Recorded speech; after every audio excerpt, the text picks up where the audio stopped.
Hello everyone, how are you doing? This is Daryl Guberman, CEO of GUBERMAN-PMC LLC, a quality consulting firm here in Connecticut. You can find the rest of the data down below this video. We're going to keep it short because the videos that are going to be contained in the description have all the data in it. I just want to give you a brief overview. People have been asking me about ANSI and ANAB and liability and Wuhan, China, and all the rest of this stuff. This video today is about is ANSI, the American National Standards Institute, and the American National Crediting Board financially bound for company failures? QA authority, Daryl Guberman explains. Yes, I'm going to explain. I'm not going to go into any graphs or charts, but let me just explain it to you. ANSI and ANAB are underwriters for the International Accreditation Forum Incorporated in Delaware, and also the International Laboratory Accreditation Cooperation in Australia. An underwriter this is what an underwriter is. An underwriter is any party that evaluates and assumes another party's risk for a fee. Now, Randy Doherty, at this time, he was the vice president of ANAB, the chairman of the IAF, and also the principal on the IAF tax report, stated that an IAF MLA, which is an international accreditation for a multilateral agreement, and also an MRA, which is a multi-regional agreement, signatory accreditation bodies are being equivalent to ANAB accreditation, which means anything that IAF touches, ANSI and ANAB are responsible legally. I'm not going to go into the factor of where the IAF was handed over to a communist Chinese national between 2015 and 2021. Sitting on ANSI at that time are both federal agencies and corporations. Most, if not all, the federal agencies got their data taken between those time parameters before and after 2015 and 2021. We further evaluated this, and we discovered on this website in 2018 that yes, ANSI, ANAB are underwriters for the International Accreditation Forum Incorporated in Delaware, and also the International Laboratory Accreditation Cooperation in Australia. We further pulled contracts, and we discovered on this contract and many others that it was called out. ANSI, ANAB are underwriters for the IAF, and we're going to show you this. Yes, you can see it right here. Let me get you a little bit of the dull copy. ANAB is an underwriter. ANSI ANAB is an underwriter for the International Accreditation Forum, incorporated in Delaware. At that time in 2018, remember, China had taken over the International Accreditation Forum between 2015 and 2018.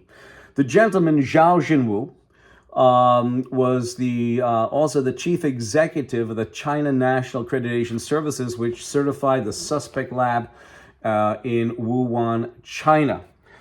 We asked the Department of State's contract officer several questions. And the first question was, will the State Department consider submittal responsive without the IAF and ANAB accreditation at the time of proposal? Answer is no. At the time a proposal is submitted, the contractor shall be accredited by 17021 by a U.S.-based accreditation body that is a member of the International Accreditation Forum, whose scope is ISO 9001-2015 Quality Management System Certification. I know that's a gobbledygook. You know why? They do it too.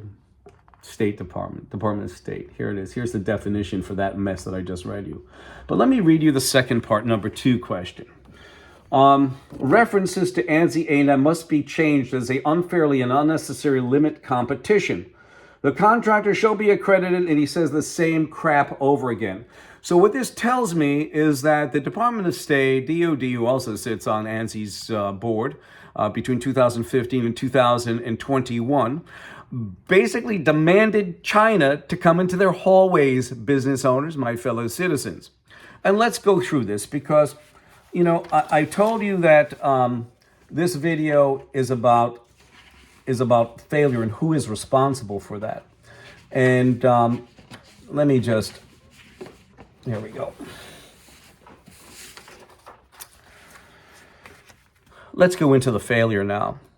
you see that ANSI-ANAB are listed as underwriters. I showed you the definition of what an underwriter is. That means they're financially responsible for any failures. ANSI and ANAB many times, and I've been involved with quality for 40 plus years, they will say we certify the system, we don't certify the product. Until we found out that they are underwriters. Underwriters take full responsibility means that whole statement about we only certify the system, not the product, is negated. It's gone. They do certify the product. So if you have a product failure, example for product failures. Several weeks ago, an article was written about Lockheed Martin and building 800 F-35s with deficiencies. Quality escapes, they call it, these guys call it, quality rejections, up to and including loss of aircraft and loss of pilot. Then this article, it said they're starting aircraft number 801 and they still have quality issues, almost like the Littoral battleship. You also have, and by the way, Lockheed sits on ANSI's board, right over by ANAB. Many of their suppliers use that accreditation body for their registrars. So you have a proliferation of what Russ Cheney said to me in 2019. You will find that down below. You'll find a couple of the videos that will have his voicemail. And I think it was disgusting. I opened up a can of worms when I spoke about an accreditation body for laboratory. That's for other videos, and you'll find them below. So you have the factor about Lockheed. You also have Boeing, who also sits on ANSI, where in 2002, they came out with a procurement procedure that said, listen, if you have an AS9100 certificate, that's for aerospace certification, ISO cert. If you have that, we take it like that. We don't have to send in anybody to inspect you. Well, they, yes and no, cannot confirm or deny, but it looked like to me many times with, look at this. Look at the rejections on the 737 MAX. Look at the rejections in the Boeing 777, Boeing 787. On top of that, in 2009, while Boeing also sat on ANSI's board, and they sat there between 2015 and 21 with Communist China digging away at them.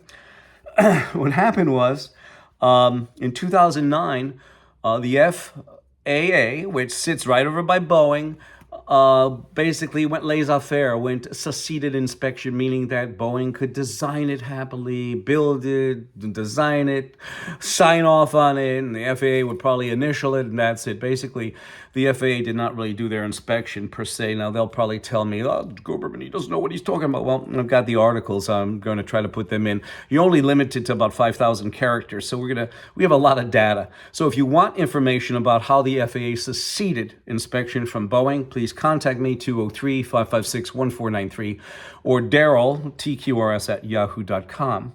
Now we go to Johnson & Johnson, Pfizer. Again, they too sit on ANSI. All these companies sit on ANSI. Some sit on the IAF, like Lockheed did between 2015 and 21.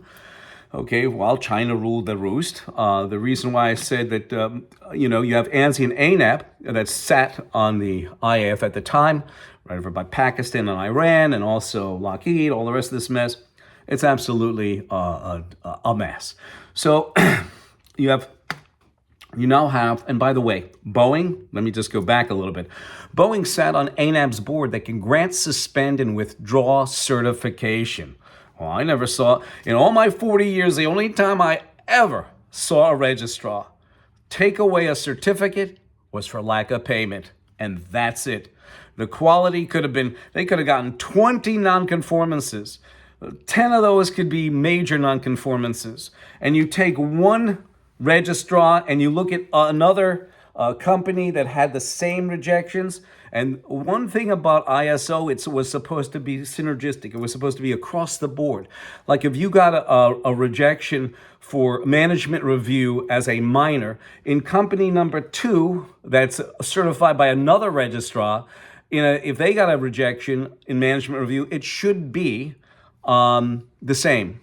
I've got a lot of rejections as far as I've tabulated over my years. And if you want, I'll gladly send you some of them from different registrars. Same actual verbiage. One got a major, one got a minor rejection. Well, the major happened because they were getting recertified. The minor happened because it was a regular surveillance audit. Isn't that a tender moment? Now you have Johnson & Johnson and you have Pfizer. They too sit on ANSI, right over by the FAA, CDC, NIH, USDA. And they got recalls. Pfizer, 15 million vials of COVID vaccine for skipping quality processes, and they sit on ANSI's board. Maybe that's why Russ Cheney said this to me in 2019. Their quality is half a nut fuck you. I know Boeing and Lockheed sit on there, with Jim Tassett from Lockheed and David Calhoun from Boeing. Unbelievable.